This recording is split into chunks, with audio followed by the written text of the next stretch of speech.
안녕하십니까. 스트레이트 조승원입니다. 안녕하십니까. 허유루입니다.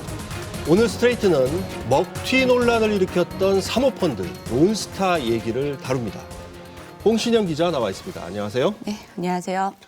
론스타, 사실 모르는 사람이 없을 정도로 유명하죠. 그런데 그 진실은 제대로 밝혀진 게 없는 사건 같아요. 그렇습니다. 론스타가 외환은행을 불법으로 인수한 뒤 막대한 시세 차익을 챙겨 나간 일인데요. 과연 론스타에 투자한 진짜 투자자가 누구인지, 또 한국의 금융 마피아들은 불법 인수를 왜 묵인했는지 제대로 밝혀진 게 없습니다. 네, 론스타가 한국 정부를 상대로 소송도 냈잖아요. 이 한국 정부 때문에 더 벌 수 있었는데 더 못 벌었다, 이런 소송이었죠? 그 소송 액수가 5조 원에 달합니다. 오늘은 이 사건의 실체에 한 발 더 들어가 보겠습니다. 사실 론스타가 국내에서 막대한 이익을 챙긴 게 외환은행 말고 하나 더 있습니다. 극동건설 얘기하는 거잖아요. 극동건설도 론스타가 헐값에 사서 비싸게 팔고 나갔잖아요. 네, 맞습니다. 먼저 보실 사건은 론스타가 바로 이 극동건설을 팔고 나간 직후에 벌어진 사건입니다. 극동건설, 한때는 국내 4대 건설회사였습니다. 하지만 1998년 외환위기로 법정 관리에 들어갔고 이후 론스타의 먹잇감이 됐습니다. 론스타는 극동건설을 샀다 되팔아서 7천억 원을 챙겼습니다. 당시 론스타에게 비싼 값을 치르고 극동건설을 인수했던 회사. 학습지 반문 판매로 유명했던 웅진그룹이었습니다. 문제의 사건은 웅진그룹이 극동건설을 인수한 직후에 벌어졌습니다. 경기도 부천의 테마파크 웅진 플레이도시. 극동건설이 시공했습니다. 국내 최초의 실내 스키장으로 화제를 모은 곳입니다. 부지 면적은 8만 9천 제곱미터, 부동산 가격은 3천억 원이 넘습니다. 이 테마파크는 원래 주식으로 큰돈을 번 사업가 도규영 씨 소유였습니다. 그런데 2008년 하나은행이 도규영 씨를 압박하기 시작합니다. 경영권을 극동건설에 넘기라고 요구한 겁니다. 당시 하나은행은 도규영 씨의 타이거월드에 1,300억 원을 빌려준 주 채권은행이었습니다.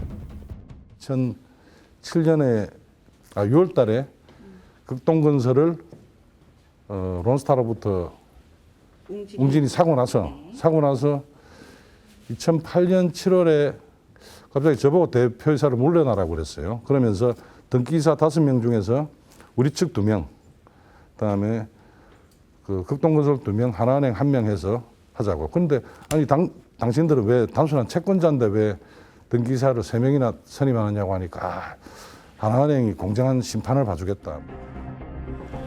하나은행의 압박은 계속됐습니다. 대출 만기를 잘게 쪼개더니 만기가 올 때마다 경영권을 극동건설로 넘기라고 집요하게 요구했습니다. 웅진이 인수한 극동건설 역시 타이거월드가 공사대금 700억 원을 빚진 채권자였습니다. 타이거월드는 총 2천억 원 정도의 빚이 있기는 했지만 이자는 꼬박꼬박 내며 한 번도 밀린 적이 없었다고 합니다. 우리 그동안 뭐 하여튼 다 막았잖아요. 다 냈잖아요. 그런 것들은 이제 항변을 하시면 충분히 하세요. 그 아까 디폴트 내니까 그 이후에 항변하시는 분이 이런 게 중요해요. 상대방이 법률적인 이런 리스크를 안고 뭐 감내하고 하겠다는 거니까.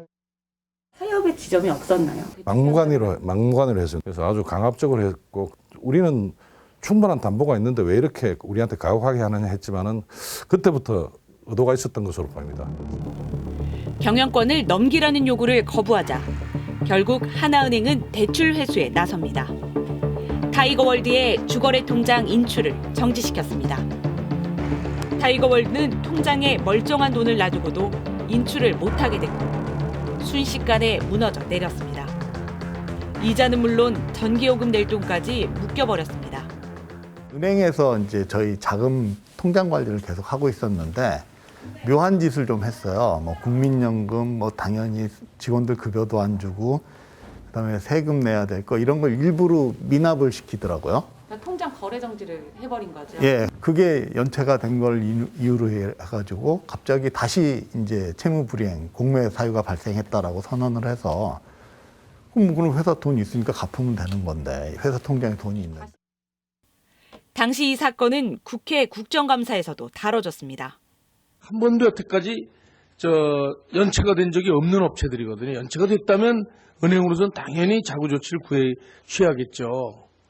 그런데 회사를 운영할 자금 계좌를 동결시켜 놓고 너희들이 빚 다 갚을 때까지는 대출금 상환할 때까지는 뭐 회사 운영에 필요한 전기 수도 그런 거 전부 묶어 놓고 직원들 월급도 대표 개인의 돈으로 줘라 이러고 있단 말입니다. 은행이 중소기업에게 이렇게 횡포를 부려도 되냐는 질문에 당시 금융감독원 실장은 이렇게 답변합니다.